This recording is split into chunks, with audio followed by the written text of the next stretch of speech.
De forma rápida, a Câmara aprova em 2 turnos a PEC que pode livrar partidos de multas por descumprimento de repasses a candidaturas de políticos pretos ou pardos.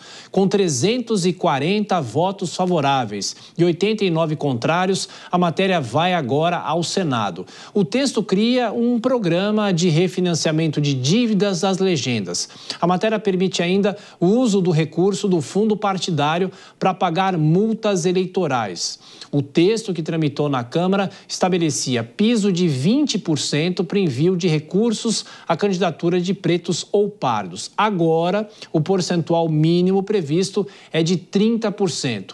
A PEC estende também o perdão às multas aplicadas contra os partidos em processos de prestação de contas, e cerca de 40 entidades até agora já classificaram a medida como anistia ampla e restrita para as irregularidades e condenações de partidos.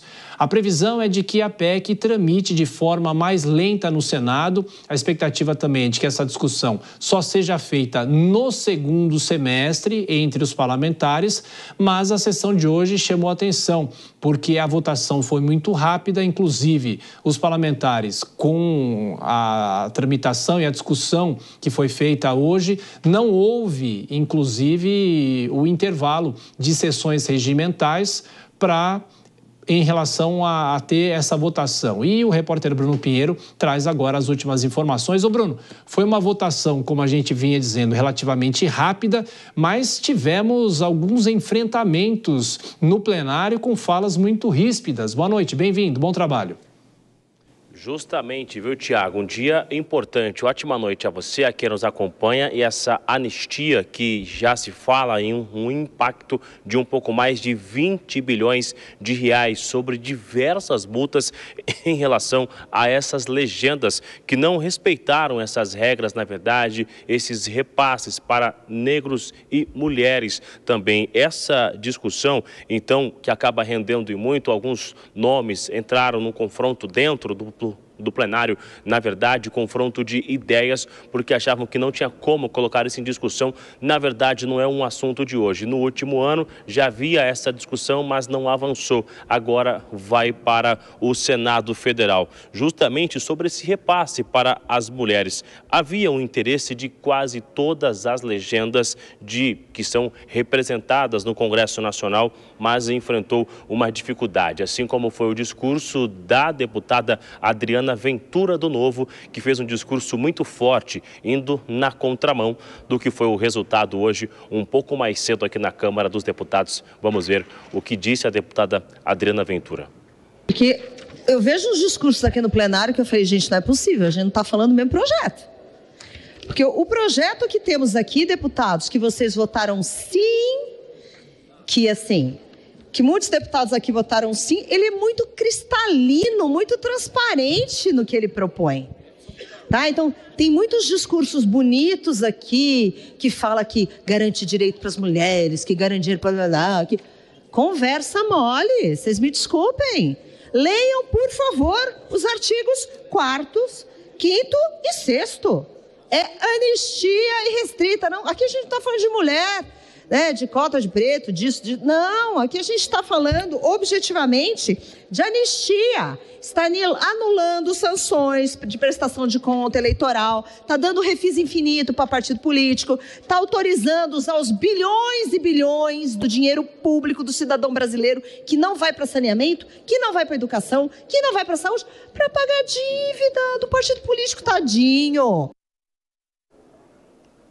É importante ressaltar que isso foi aprovado no último ano na Comissão de Constituição e Justiça, foi arremetido para uma comissão especial que não colocou em votação. Diante disso, antes do recesso, o Arthur Lira então colocou em votação diretamente no plenário da Câmara dos Deputados, porque já tinha seguido ali esse regimento de audiências e de sessões. Só para a gente entender rapidamente ainda que esse relatório ele foi alterado, assim como tudo é alterado aqui dentro do Congresso Nacional, essa articulação, uma versão um pouco mais light, como foi chamada aqui. Então, ainda tendo esta possibilidade de parcelar as multas que foram aplicadas a essas legendas que não respeitam essas regras. Então, como isso não foi aprovado no último ano, somente agora ainda vai ao Senado, não será aplicado para as eleições de outubro de 2024. A expectativa é que isso consiga ser aplicado já em 2026. Mas o interesse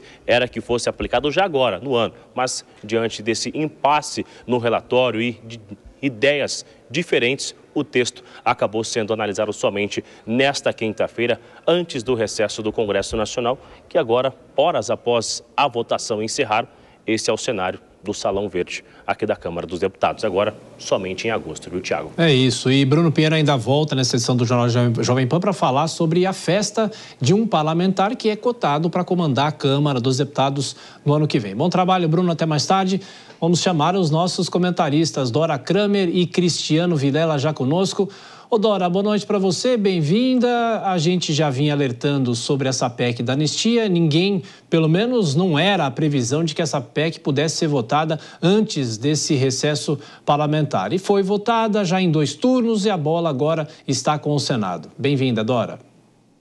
Boa noite, Thiago. Boa noite, Vilela. Boa noite a todos. Pois é, semana passada houve um soluço ali, né? O presidente da Câmara teve de tirar essa PEC de pauta porque o PT recuou, mas já se fez um acordo ali, se passou um verniz nessa proposta. E qual é o verniz? É justamente criar essa ampliação para a cota para candidatos negros e pardos. E aí os discursos todos dos defensores da PEC foram eivados de um cinismo atroz, porque os defensores, claro, como a PEC, bem disse a deputada Adriana Ventura, foi no ponto, ela foi no ponto, não tem conversa. Esse verniz aí é conversa mole. A questão é anistia ampla, geral e restrita, uso de fundo eleitoral para dívida de qualquer natureza, Thiago e Vilela. Não precisa explicar qual dívida que é. É uma loucura. Então, isso aí, os discursos foram todos em cima da questão da cota dos negros, como se a PEC tratasse disso. Não, a PEC trata lateralmente disso. O que a PEC trata é dessa anistia, que é uma vergonha, porque não é a primeira e não será a última, porque com isso aí na Constituição, nem sei, Vilela, se isso altera, porque até agora não estava, essas anistias eram votadas. Não sei se o fato de ter entrado na Constituição altera alguma coisa. Pois é, Vilela, isso que eu ia te perguntar também, claro, do ponto de vista jurídico disso, ainda é muito cedo, porque essa PEC vai para o Senado, provavelmente só no segundo semestre legislativo e talvez a tramitação mais lenta, dependendo da disponibilidade do presidente do Senado, Rodrigo Pacheco, mas se o Congresso aprovar isso, como é que fica o Supremo ou o Tribunal Superior Eleitoral? São órgãos que podem acabar interferindo nisso. Aí teremos um novo embate entre os poderes. Bem-vindo.